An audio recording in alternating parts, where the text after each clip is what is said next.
Sociology है। Yes sir. Graduation आपने किस विषय से किया है? Electronics and instrumentation engineering BTech आपने किया, तो उन सब्जेक्टों को नहीं रखा?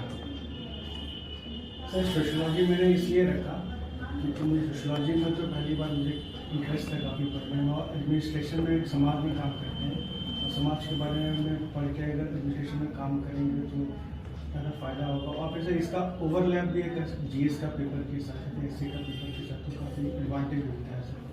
ऐसा आपको लगा? अब फिलहाल आप क्या कर रहे हैं? सर मैं इंस्पेक्टर जीएसटी हूँ, मिनिस्ट्री ऑफ फाइनेंस। जीएसटी क्या है इसको बताइए। GST sir is indirect tax का फॉर्म है, और ये 2017 में भारत सरकार द्वारा इम्प्लीमेंट किया गया, जिसमें डिफरेंट टाइप्स ऑफ टैक्स, पहले सर सर्विस टैक्स था, सेल्स टैक्स था, एंटरटेनमेंट टैक्स था, कस्टम ड्यूटी, सबको सबमर्ज करके जीएसटी लाया गया कि पूरे भारत में एक वन नेशन वन टैक्स के स्कूप से ला के इसलिए लाया गया। तो पहले क्या होता था, कास्केडिंग इफेक्ट ऑफ टैक्स पर टैक्स होता था, इसलिए जो टैक्स का कंप्लायंस भी कम था और टैक्स का बर्डन भी ज़्यादा था। Tax system indirect tax system द्वारा एफिशिएंट बनाने के लिए हम जीएसटी को से लाए 2017 में। आपको लगता है कि जीएसटी सरकार का जो कदम था बहुत अच्छा है या सफल रहा है? बिल्कुल सर, मुझे ऐसा लगता है।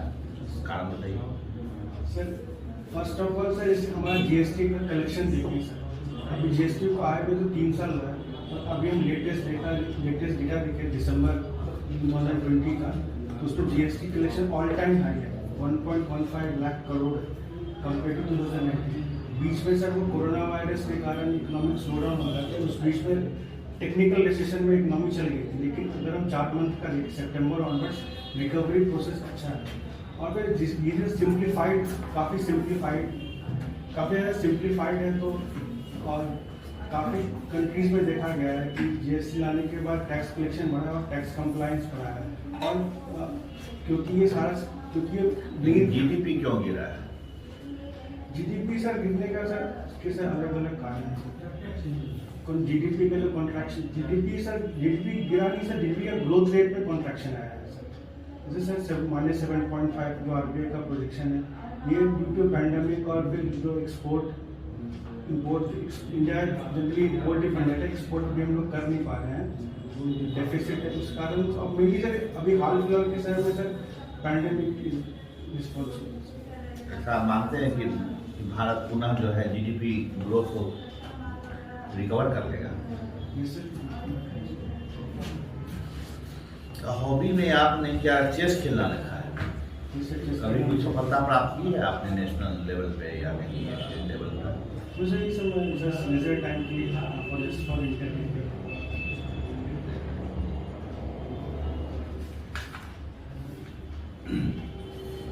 बीटेक किया आपने और सोशियोलॉजी सब्जेक्ट रखा है, क्या दोनों में कुछ रिलेशन देखते हैं आप अपने सिलेक्शन ऑफ पर्सनल में और अपने जो जिससे आपने अपना करियर पर्सपेक्ट चुना हुआ है, इन दोनों में कुछ रिलेशन है क्या सोशियोलॉजी और इंजीनियरिंग में?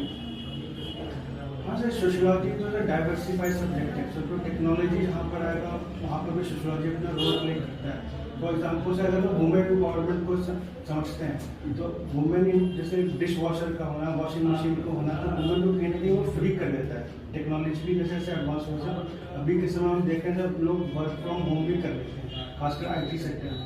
तो एक तरीके से सोशियोलॉजी और पर्सपेक्टिव से टेक्नोलॉजी की एडवांसमेंट कहीं ना कहीं वुमेन और सोसाइटी को एम्पावर ज़्यादा करें। हम लोग एक शब्द सुनते हैं प्राय सोशल इंजीनियरिंग, बता सकते हैं कि सोशल इंजीनियरिंग का क्या मतलब है?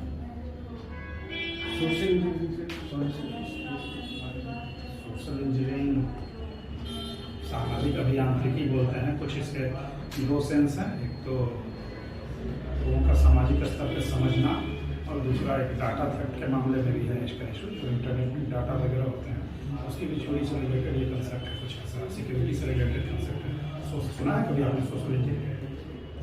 स्पेसिफिक टर्म सोशल इंजीनियरिंग से डेटा थेफ्ट या फिर नहीं, आपने इंजीनियरिंग सेक्टर से हैं और सोशियोलॉजी रखा है, मुझे लगा कि सोशल इंजीनियरिंग वर्ड बड़ा फेमस वर्ड हुआ करता है, तो देख लेंगे। ये मुझे थोड़ा आप सोशियोलॉजी में जाति, जनजाति और प्रजाति में अंतर बताइए। जाति मीन्स कास्ट, प्रजाति मीन्स रेस और जनजाति मीन्स ट्राइब। इस तीनों में क्या डिफरेंस या सिमिलरिटी है? कास्ट कास्ट से जो सिस्टम हो गया स्ट्रैटिफिकेशन, वो हिरार्की में हर एक कास्ट के पीपल को लगाना चाहिए। ब्राह्मण क्षत्रिय वैश्य। कास्ट का बेसिस क्या है? हिंदू धर्म उसका बेसिस। कास्ट का बेसिस धर्म है। हिंदू ऋग्वेदा से कास्ट सिस्टम आया है, हिंदू माइथोलॉजी से इसका रेस और ट्राइबल से tribal are specific group of people है as per the constitution of India, जो कि isolated geographical isolation, primitive religion, primitive way of life, economic backwardness, और वो शाई करते हैं सर मेन स्ट्रीम सोसाइटी से जुड़ने के लिए। तो वैसे ग्रुप के पीपल को हम ट्राइबल कम्युनिटी। रेस सर एक फिजियोलॉजिकल कॉन्सेप्ट है, बायोलॉजिकल कॉन्सेप्ट है। हमारा वेस्टर्न रेस है, इंडियन एक रेस है सर, रेड इंडियन भी एक रेस है।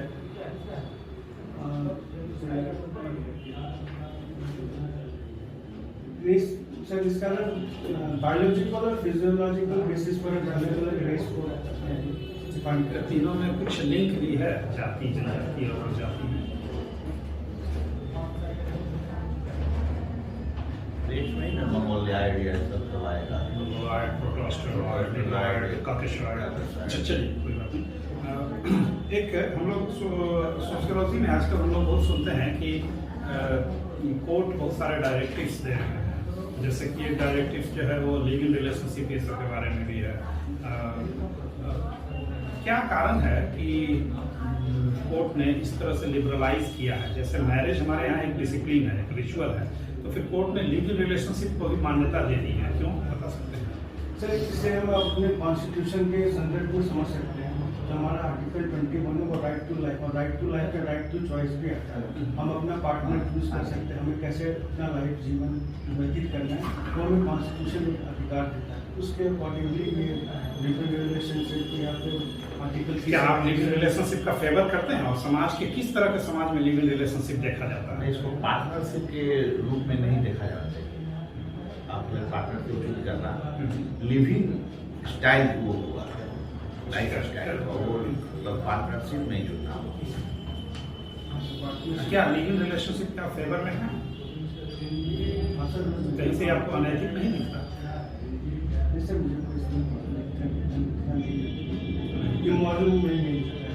इमोरलिटी नहीं दिखाई, तो everything is okay and good legal relationship. Court ने इसे डिक्रिमिनलाइज क्यों किया है? कहने का मतलब है कि कोर्ट ने इसकी अनुमति क्यों दे रखी है? सर क्योंकि हमारा article 21 right to life interpretation है। मुझे एक बात बताइए, हम सोशियोलॉजी में प्राय पढ़ते हैं कि मनुष्य एक सामाजिक मैन इज सोशल एनिमल। मतलब सोशल एनिमल मीन्स लास्टली तो मैन भी एक एनिमल है, भले ही वो अपनी एक सोसाइटी में, तो हर किसी की सोसाइटी होती है। अब जंगल में जाइए, जंगली कुत्ते हैं, उनकी एक सोसाइटी होती है, हाथियों की एक सोसाइटी होती है, शेर, आकाश में पक्षी उड़ते हैं, उनकी भी एक सोसाइटी होती है। किसी में मैरिज नामक इंस्टीट्यूशन नहीं पाया जाता, फिर इंसानों के लिए मैरिज नामक इंस्टीट्यूशन की जरूरत क्यों पड़ी? Sir marriage as a institution means एक तरह का सोशल कंट्रोल का एक मीन्स है, एक प्रोसेस ऑफ सोशलाइजेशन का एक मीन्स है। इंसान और जानवर में ये फर्क है कि इंसान इज अ थिंकिंग एनिमल, और इसी के लिए क्योंकि यहाँ पर एक marriage is means of social control, कि आप means of socialization, means of social control. तो फिर लीगल रिलेशनशिप में आप सोशल कंट्रोल को डाइल्यूट नहीं कर रहे हैं? सर वो आप सर अलग अलग करके जैसे ऑप्शन, कि आप अगर लीगल रिलेशनशिप में हैं तो उसके साथ और भी मान लीजिए कि आपको किसी लड़की से शादी तय हो जाती है, इसे पर्सनल नहीं लेंगे, लेकिन आप पाते हैं कि वो लड़की पहले से किसी के साथ लीगल रिलेशनशिप में रह चुकी है, तो क्या आप उसको मैरिज में एक्सेप्ट करना चाहेंगे? मेरा सर अगर कंपैटिबिलिटी है सर, तो मैं इसमें वो बोलूँगा, इसे अदरवाइज नहीं है। मैं इसे अदरवाइज कोई बात ठीक है, वो तो अपना पर्सनल मामला है, पर्सनल इंटरप्रिटेशन है। आपने रेवेन्यू सर्विस के लिए ये बताइए कि मिनिस्ट्री ऑफ फाइनेंस के अंतर्गत कितने डिपार्टमेंट, मिनिस्ट्री ऑफ फाइनेंस के अंतर्गत उसका क्या स्ट्रक्चर है डिपार्टमेंट ऑफ रेवेन्यू का? कितने बोर्ड हैं टैक्सेस के?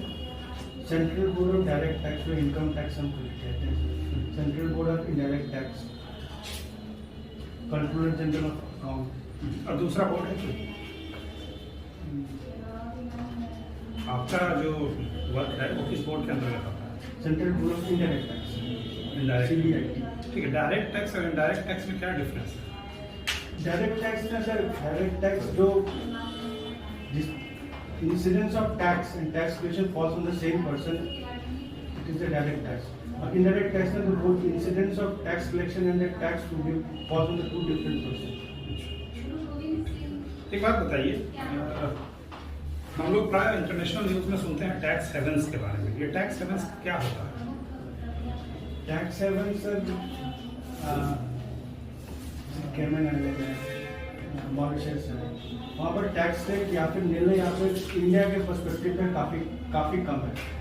तो आदमी जो कंपनीज है अपना टैक्स को नहीं दिखाना चाहती है, फिर टैक्स पे नहीं करना चाहिए, तो वो अपना इन्वेस्टमेंट उसके थ्रू रूट करती है। टैक्स इवेजन और टैक्स अवॉइडेंस में क्या डिफरेंस है?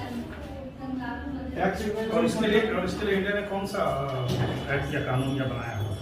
Direct tax code sir latest इन्होंने बना रखा है। तो टैक्स इवेजन मतलब वो क्रिमिनल है सर, वो आप कर नहीं सकते हैं, मतलब आप एक तरीके से टैक्स की आप चोरी कर रहे हैं। टैक्स अवॉइडेंस में आप लीगलिटी में कुछ लूपहोल ढूंढ रहे हैं टैक्स से बचने के लिए। टैक्स हेवन कंट्री का कंसेप्ट क्या इससे कुछ जुड़ता है? Yes sir, tax avoidance. ठीक है, एक बात और बताइए मुझे, यदि आप मान लीजिए कि बीपीएससी में सिलेक्ट होकर के बिहार प्रशासनिक सेवा में आते हैं, तो आपका प्रायोरिटी किस प्रकार का रहेगा? और मुझे अपनी प्रायोरिटी इस सेंस में बताइए कि प्रायः देखता हूँ कि ब्यूरोक्रेसी के काम में मिडिल मैन जो होते हैं वो ज़्यादा सक्रिय होते हैं, तो आप मिडिल मैन के कंट्रोलिंग के रिगार्डिंग और अपने काम को निष्पादन करने में किस प्रकार की सावधानियाँ बरतें हैं? सर मैं जो प्रॉपर ट्रेनिंग दी जाएगी बिफोर जब मैं सर्विस में जाऊंगा, उसका प्रॉपर रूल्स और रूल बुक का एक गाइडलाइन होगा। सबसे पहले मैं कोई भी मुझे कोई असाइनमेंट दिया जाएगा तो फर्स्ट ऑफ ऑल मेरे रूल्स हैं, जो भी रेगुलेशन उसे फॉलो करते हुए मैं काम करूँगा। जहाँ तक मिडिल मैन की बात है, अगर वो कुछ से कॉन्ट्रैक्ट बेसिस पर गवर्नमेंट भी बहुत सारा काम करवाती है, तो वहाँ तक सर वो ठीक है, मिडिल मैन का जो भी वो देखना पड़ेगा सर कि एंड रिजल्ट क्या है।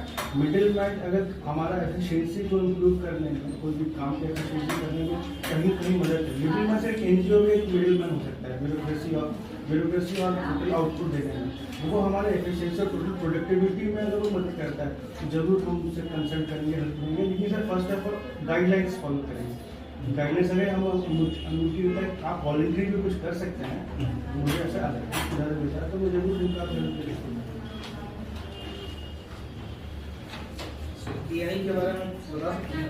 आर्टिफिशियल इंटेलिजेंस किस आर्टिफिशियल क्या है? बेसिकली सर इसे computer thinking like a human.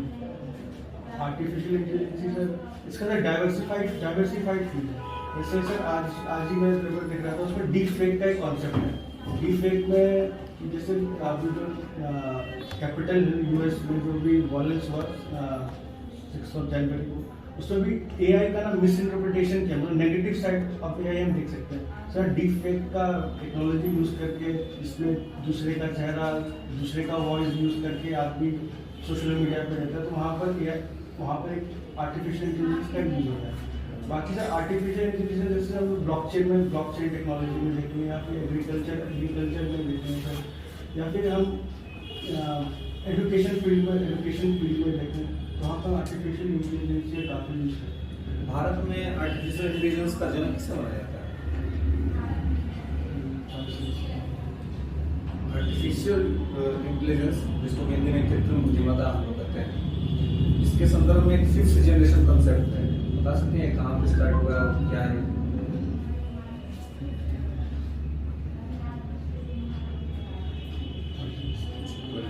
ये एआई कोविड के टाइम में भी हमने देखा, जैसे कि आपने बताया कि ये ह्यूमन के जैसा काम करेगा, ह्यूमन जैसा बिहेव करेगा, तो मतलब इससे बहुत फ़ायदा हुआ हमें और बहुत सारा काम किया है एआई ने।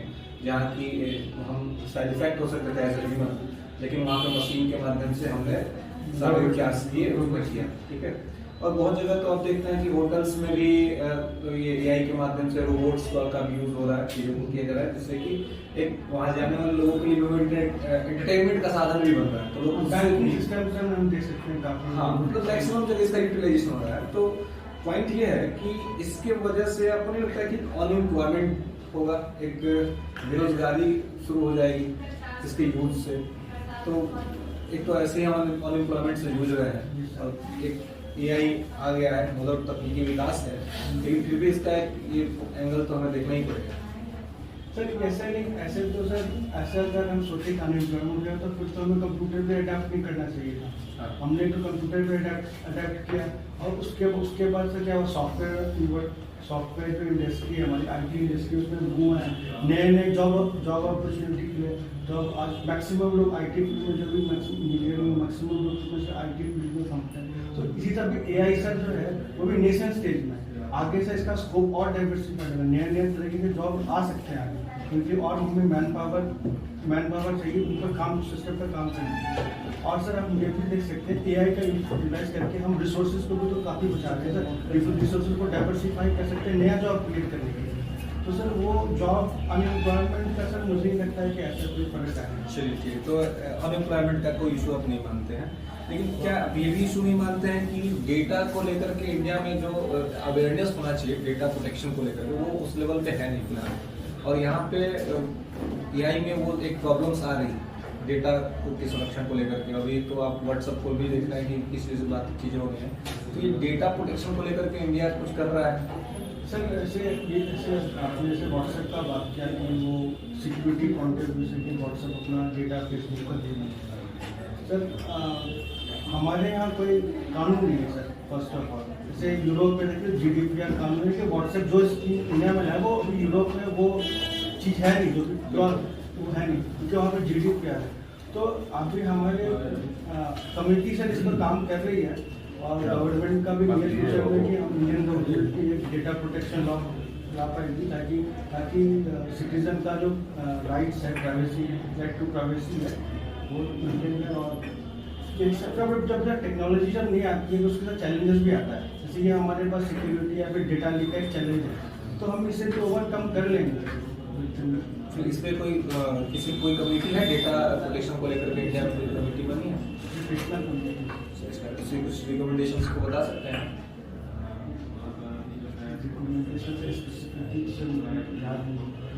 अच्छा, कोई नहीं। आर्टिकल 16 क्या है? Equality of opportunities service employment. क्या है इसका मतलब? अवसर की समानता।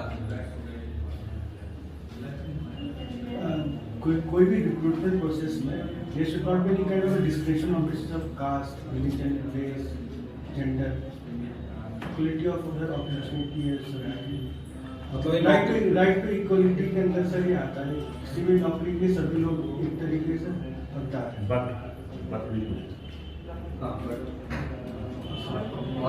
बट लेकिन कुछ लगा हुआ है 16.5 उसमें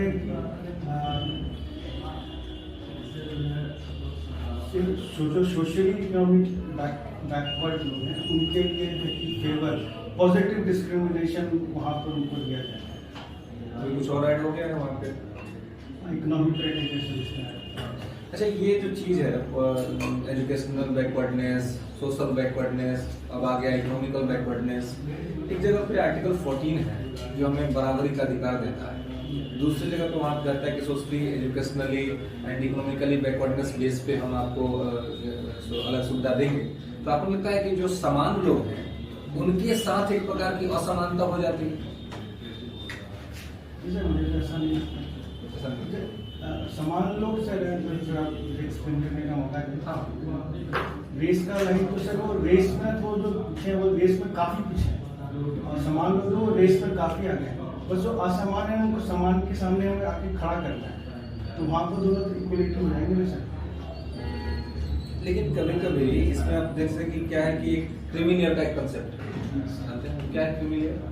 क्रिमिनल सर की इनकम क्राइटेरिया का कॉन्सेप्ट जो बैकवर्ड कास्ट के लिए लगता है 8 लाख एनुअल इनकम से जो लोग ऊपर आते हैं क्रिमिनल।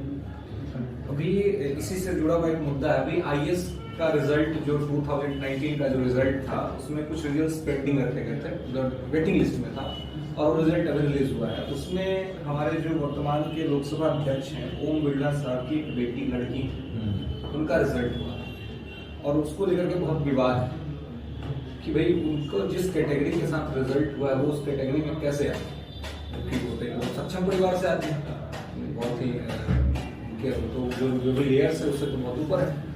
तो वैसे जो चीजें आ रही हैं समाज में, तो यह नहीं लगता है कि इससे गड़बड़ी हो रही है, इससे दिक्कतें हो रही है सोसाइटी में?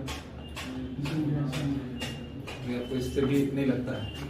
आपको लगता है कि आप कुछ ज्यादा ही थ्योरेटिकल चीजों पे भरोसा करते हैं, थ्योरी में जो लिख दिया गया सही है? सर ऐसा क्योंकि उन्होंने हमारा यूपीएससी उसे रिक्रूट किया, तो यूपीएससी रिक्रूट किया, यूपीएससी डॉक्यूमेंट वेरिफिकेशन करके और जितने अभी तो रिजल्ट आया ना, वेरिफिकेशन तो बाद में होगा सर, वो तो इंटरव्यू के संदर्भ में समय जो आपका स्थानीय स्तर पे जो जांच होता है उस टाइम तो होता नहीं है ना, यहाँ तो आपने जो सर्टिफिकेट्स दिए उसके बेसिस पे सारी प्रोसेस होते हैं। जब आपकी जॉब हो जाएगी उसके बाद पूरा फाइनली आपका वेरिफिकेशन किया जाएगा कि आपका क्या है नहीं है, किस प्रकार से आपके। कहना ये है कि first information from first sight, हम किसी चीज को देखना सुनना, भले देखते हैं, बिरला जी को देख रहे हैं कि लोकसभा के अध्यक्ष हैं, तो it is prove that he is not in class of that, right.